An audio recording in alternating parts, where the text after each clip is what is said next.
ఇశ్రాయేలు దేశములో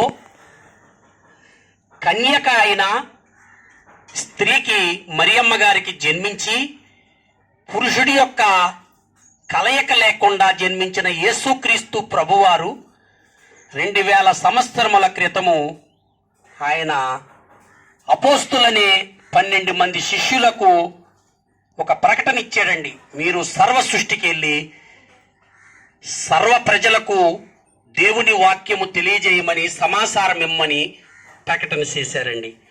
అందునిమిత్తమే ఈ వేళ ఈ గ్రామం రావడానికి గల కారణమండి. యేసుక్రీస్తు వారు ఒక మాట చెప్పారండి.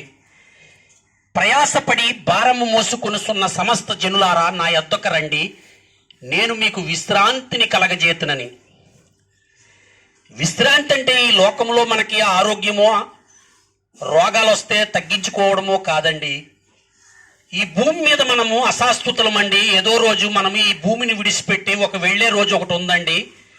చనిపోయిన వారిని మనం చూసి ఏదో రోజున మనము కూడా ఇలా వెళ్ళిపోతామనే ఆలోచన మనకు కలుగుతుందండి. మరి ఇక్కడ ఉన్నంచేపు మనం ఏదో కాయ కష్టం చేసుకుని, ఉద్యోగాలు చేసుకుని, వ్యవసాయం చేసుకుని, పాడి పంటలు చేసుకుని బ్రతుకుతామండి. మరి ఇక్కడ శాశ్వతం అంటారా? శాశ్వతం కాదండి. ఏదో రోజు మనం ఇక్కడ విడిచిపెట్టి వెళ్ళిపోతాం. ఇక్కడతో సరే అంటారా? లేదండి.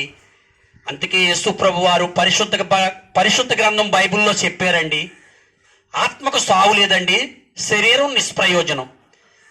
మట్టి తీసి ఆదికాండం దేవుడు మట్టిని తీసి మలిసి బొమ్మగా చేసి బోరోది ప్రాణం పోశారని వ్రాసి ఉందండి. ఆ ప్రకారం ఈ శరీరం మట్టి అండి. ఈ మట్టి ఏదో రోజున మనం చనిపోయిన తర్వాత మట్టిలోకి వెళ్ళిపోద్దండి. ఆత్మే జీవింపచేస్తున్నది. మరి ఆత్మ ఎక్కడికి వెళుతుందండి?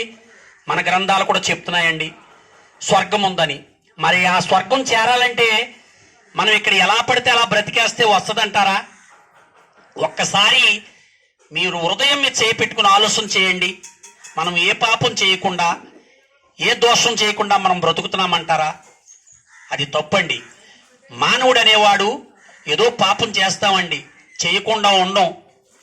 ఆలోచనలోనో, చూపులోనో, మాటలోనో, క్రియలోనో ఏదో పాపం చేస్తామండి. మరి ఆ పాపం పోవాలంటే మరి ఎలాగండి? ఆ పాపం పోవాలంటే ఆ యేసుక్రీస్తు ప్రభుని నమ్మాలండి. ఆయన నమ్మితే ఆ పాపం పోద్దండి. ఆ పాపానికి పరిహారం ఆయన 2000 సంవత్సరముల క్రితం తన పరిశుద్ధమైన, నిష్కలంకమైన, యథార్థమైన, పవిత్రమైన రక్తాన్ని ఆ యొక్క శిలువలో కార్చాడండి. ఆ దేవుడే నరరూపుగా ఈ లోకానికి వచ్చి తన రక్తాన్ని కార్చాడండి. ఆ రక్తంలో మనం కడగబడితే, ఆయన్ని విశ్వసిస్తే ఆ పాపం క్షమిస్తాడండి.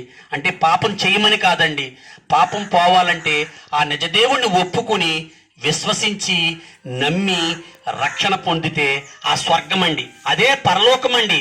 ఆ పరలోకం చేరాలంటే ఆ దేవుణ్ణి ఒప్పుకోవాలండి, యథార్థంగా బ్రతకాలండి. దేవుణ్ణి ఒప్పుకొని మనం తప్పు చేసినా దేవుడు క్షమించడండి.